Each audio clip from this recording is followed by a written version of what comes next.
Hey, good morning, folks. Welcome back to the farm. We got another indoor project today because it's still a little chilly outside, but it's supposed to warm up this weekend where we can get back outside. But we're going to do something in the kitchen, so stick around.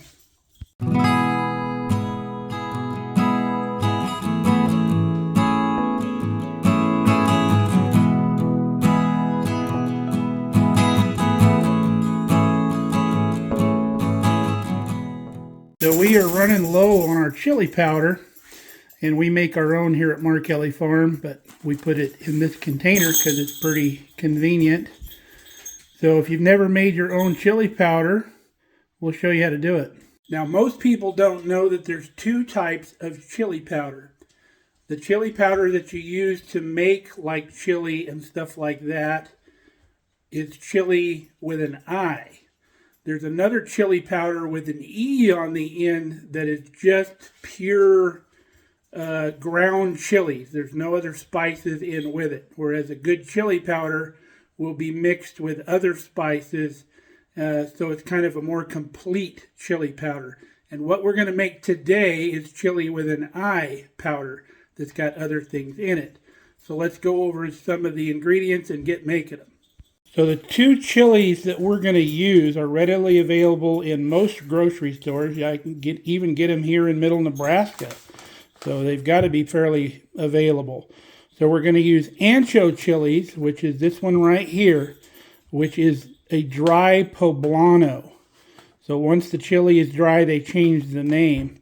Then your guajillo chili looks like this right here. This is made, a fresh chili in this is called a mirasol or a mirasol chili. And they're both mild chilies. This one's got kind of a chocolatey, tobacco-y flavor, whereas this one's got kind of a berry flavor almost. And we're going to use a mixture of two of these.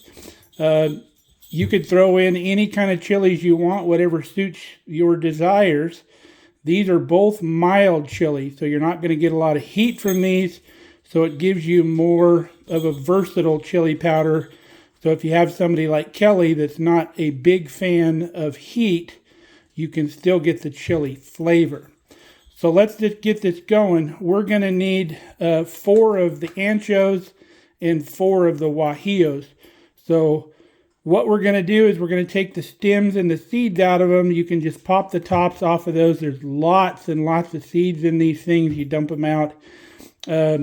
These are just dried, so you could actually probably take those seeds and plant them in the garden and get poblanos and mirasol chilies grown in your garden because there's lots of seeds if you didn't want to waste them. So I'm going to get that done, and we'll show you the next step. We've got our chilies stemmed and seeded. I had 1 extra ancho chili, so I just threw it in the mix so I didn't have one just left over.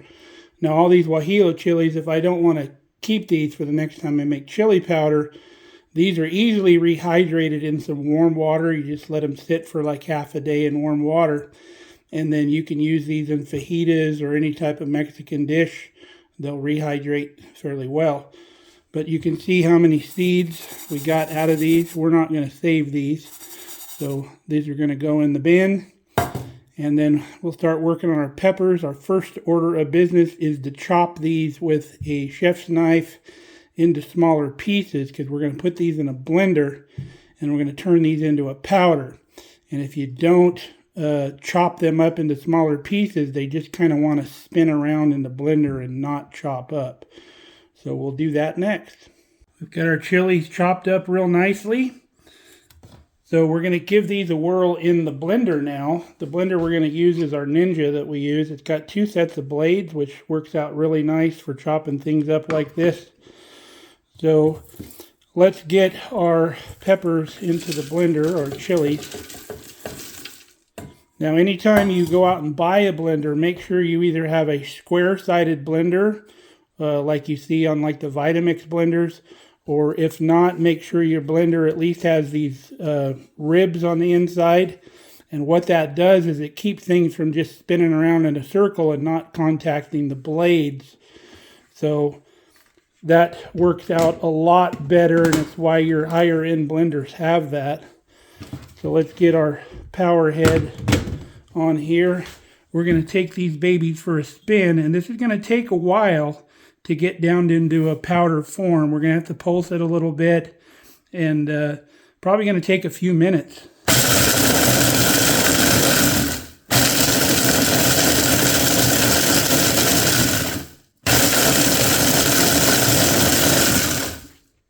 All right, we got our peppers all blenderized down to almost the powder. Give you a close-up, you can see there's still a little bit of texture in there. It's just a little bit beyond crushed red pepper, but stuff in the bottom is a lot finer. So now we're going to add the rest of our ingredients. I wanted to tell you, if you wanted to add a little heat, a chipotle, which is a dried smoked jalapeno, would bring up the heat a little bit. This is our chipotle powder from the garden. We smoked our jalapenos in a smoker until they were dry, and then they just pulverize up, and you can use them for recipes. But that would add a little bit of heat if you wanted the heat in your chili powder. Just replace maybe 1 or 2 of your regular peppers that we use with some chipotle peppers, and then you got some heat. So the rest of our spices are as follows. We need 5 teaspoons of ground cumin. So a tablespoon is 3 teaspoons, so we'll do a tablespoon first. There's about a tablespoon, and then we need 2 more, so about 2/3 of this, about right there. You can guess it's close enough. And then we want 2 tablespoons of garlic powder. So let's get those in. There's 1 and 2. If you use a tablespoon measure, it's easier to guess on your teaspoons. So we want 1 tablespoon of dried oregano.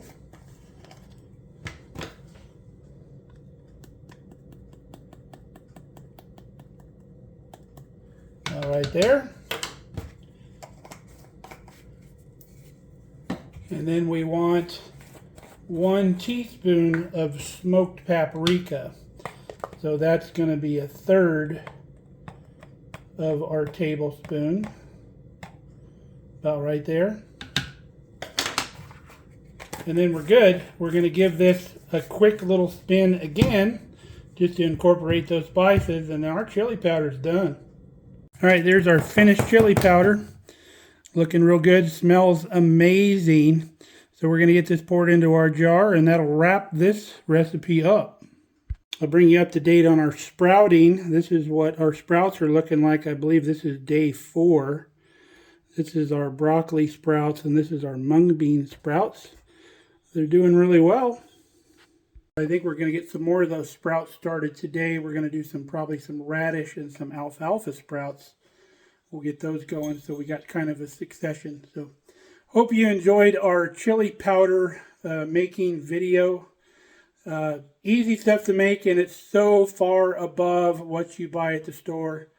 So I hope you try this. You're really going to fall in love with it. Make some chili with it, or whatever else you do with your chili powder. We do quite a bit with it. So till next time, stay safe, stay healthy. We love you guys. Come back and see us here on Markelly Farm.